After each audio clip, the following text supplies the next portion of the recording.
வணக்கம் நண்பர்களே.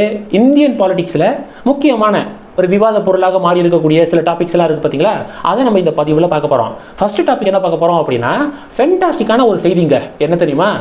ஈரானில் வந்து சம்பகார் போர்ட் அப்படிங்கிற ஒரு போர்ட் இருக்குது. இன்னைக்கு ஈரான் மற்றும் இந்தியா இடையே அந்த சம்பகார் போர்ட்டை 10 வருடம் அதுக்கான கான்ட்ராக்ட் நம்ம இந்தியாவுக்கு கிடைச்சிருக்கு.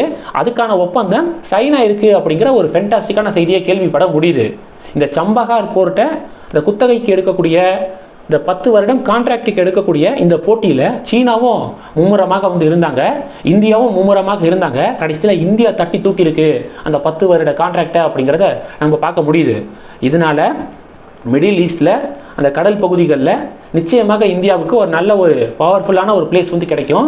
ரெண்டாவது பார்த்தீங்க அப்படின்னா, இந்த எக்ஸ்போர்ட் பண்ணக்கூடிய அந்த நேரம் இருக்குது பார்த்தீங்களா, சரக்கு இன்னொரு இடத்துக்கு போய் சேரக்கூடிய அந்த நேரம் வந்து பெரிய அளவில் வந்து குறையும். இந்த டைம் மேனேஜ்மெண்ட்டு, டைம் கன்சம்ஷன் வந்து நம்ம வந்து பண்ண முடியும். ஸோ பிரில்லியண்டான ஒரு மூவ் மத்திய அரசாங்கம் வந்து பண்ணியிருக்காங்க. இப்போ இந்த உலக நாட்டாமல் இருக்காங்க பார்த்தீங்களா, இந்த உலக நாடுகளுக்கே நான் தான் நாட்டாமல் அப்படின்னு அமெரிக்காக்காரங்க வந்து நினச்சிக்கிருக்காங்க.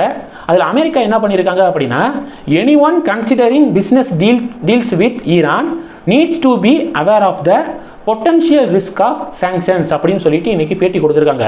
அதாவது யாராவது ஈரானோட ஏதாவது பிஸ்னஸ் பண்ணணும் அப்படிங்கிற ஏதாவது முயற்சி பண்ணிங்கன்னா அது உங்களுக்கு தான் ரிஸ்க்கு அப்படின்னு சொல்லிட்டு மறைமுகமாக இந்தியாவுக்கு ஒரு எச்சரிக்கை விடுற மாதிரி அமெரிக்கா வந்து இன்னைக்கு ஒரு பேட்டி வந்து கொடுத்துருக்காங்க. நம்ம யார் கூட பிஸ்னஸ் பண்ணால் இவங்களுக்கு என்ன? ரஷ்யா கூட ரொம்ப கம்மியான தள்ளுபடி விலையில் நம்ம வந்து கச்சா எண்ணெயை வந்து நம்ம வாங்கினோம் பார்த்தீங்களா, அப்பையும் இப்படி தான் வந்து பிரச்சனை வந்து ஏதோ ஒன்று பேசிக்கிட்டு இருந்தாங்க. ஈரான் கூட நம்ம வந்து ஒரு ஒப்பந்தம் வந்து போட்டிருக்கோம். அது அமெரிக்காவுக்கு என்ன பிரச்சனை? உங்கள் நாடை ஏதாவது இதில் இழுத்தா நீங்கள் ஏதாவது பேசலாம். ஆனால் நம்மளுக்கும் ஈரானுக்கும் ஒரு இந்த போர்ட்டு விஷயத்தில் ஒரு ஒப்பந்தம் வந்து சைன் ஆகிருக்கு. இது எதுக்காக அமெரிக்கா இதுக்காக கதறீங்க அப்படிங்கிறதான் லேட்டஸ்ட் தகவலாக இருக்குது. இது முதல் டாப்பிக்கு. ரெண்டாவது டாபிக் என்ன பார்க்க போகிறோம் அப்படின்னா, நடிகர் சூர்யா அரசியலுக்குள்ளே வரப்போகிறாரா அப்படிங்கிற மாதிரியான சில கேள்விகள் வந்து நேற்று பரவலாக பார்க்க முடிஞ்சிச்சு.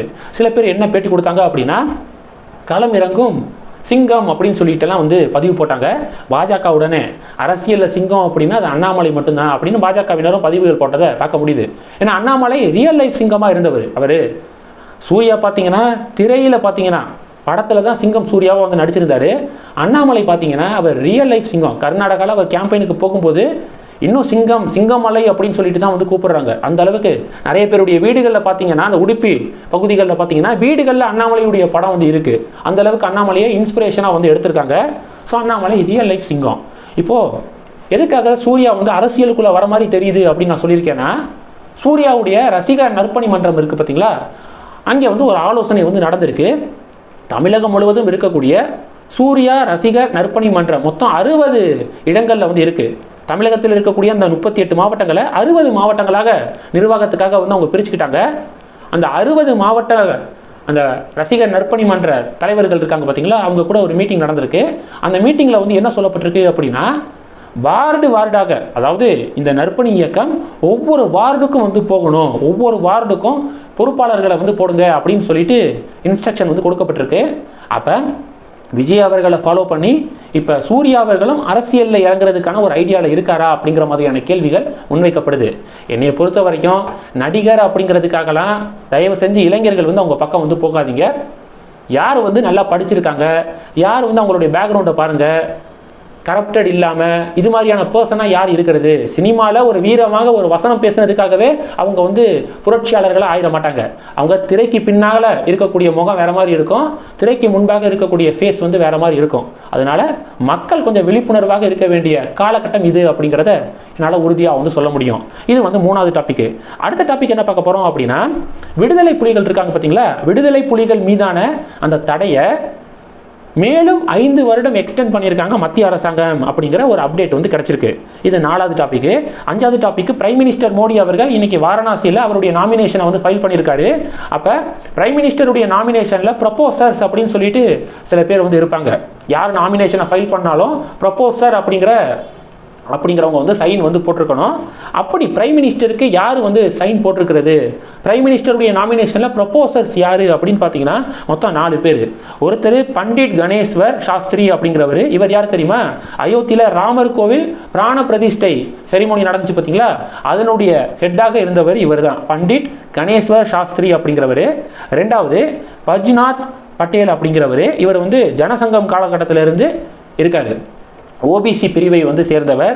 அடுத்து லால்சந்த் குஷ்வாகா அப்படிங்கிற ஒருத்தர், இவரும் வந்து ஓபிசி பிரிவை சேர்ந்தவர். லாஸ்ட்டு சஞ்சய் சோங்கர் அப்படிங்கிறவர், இவர் வந்து ஷெட்யூல்டு கேஸ்ட் பிரிவை சேர்ந்தவர்.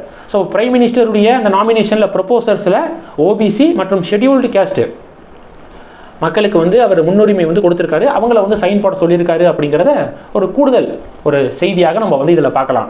இந்த 3 டாபிக்ஸை பற்றி உங்களுடைய பார்வைகளை மறக்காமல் கமெண்ட் பண்ணுங்கள். இந்த வீடியோ பிடிச்சிருந்துச்சுன்னா லைக் பண்ணுங்கள், ஷேர் பண்ணுங்கள், மறக்காமல் நம்ம சேனலை சப்ஸ்கிரைப் பண்ணுங்கள். மேலும் நம்ம சேனலுக்கு சப்போர்ட் பண்ணணும் அப்படின்னு ஆசைப்பட்டீங்கன்னா நான் பேசக்கூடிய வீடியோக்கு கீழே நன்றி அப்படிங்கிற ஆப்ஷன் இருக்குது, அதை கிளிக் பண்ணி உங்களால் முடிந்த தொகையை சேனல் வளர்ச்சிக்காக கொடுத்து உதவி செய்யலாம். இல்லை ஜாயின் பட்டனை கிளிக் பண்ணி நம்ம சேனலுக்கு மெம்பராக வந்து ஆகலாம்.